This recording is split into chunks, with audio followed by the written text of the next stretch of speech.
આજે થરાદના વાવ થરાદ જિલ્લાના ધરણીધર મુકામે ગુજરાત રાજ્યના મુખ્યમંત્રી સાહેબ પધાર્યા અને વિશાળ જનસભાને સંબોધતા હતા.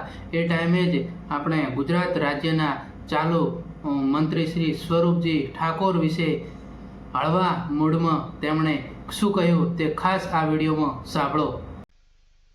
ને સ્વરૂપજી તમારા ત્યાંથી અત્યારે મંત્રી છે એટલે પેલું શું કહેવાય મોસાળમાં માં પીરસનાર થઈ છે. હવે તમે એની જોડે કામ કરાવવામાં કાચા પડો તો તમારો વાંક, અમારો વાંક નહીં.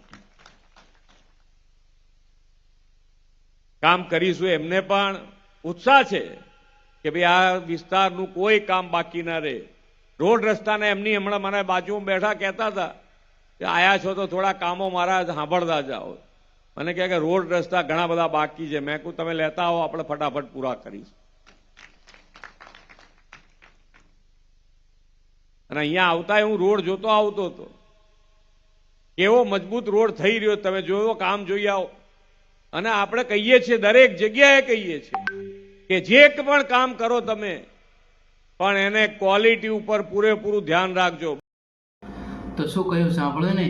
મુખ્યમંત્રીએ મંત્રી સાહેબને કહ્યું કે જે પણ કામ રોડ રસ્તાના તમામ કામો જે પણ કામો બાકી હોય તે આવીને કરાવી લેજો, તમારા માટે છૂટી છે. અને મંત્રી સાહેબે પણ ખૂબ સરસ સંબોધન કર્યું, જેથી હવે સ્થાનિક સ્વરાજની ચૂંટણીમાં શું પરિણામ આવે છે તે જોવાનું રહ્યું. તો નેક્સ્ટ વિડીયોમાં બન્યા રહેશું. જય માતાજી. જો આવા બીજા નવા વિડીયો જોવા માટે મારી ચેનલને સબસ્ક્રાઈબ પણ કરી દેજો અને લાઈક ફોલો પણ કરી દેજો, જેથી આવા વિડીયો તમને મળતા રહે.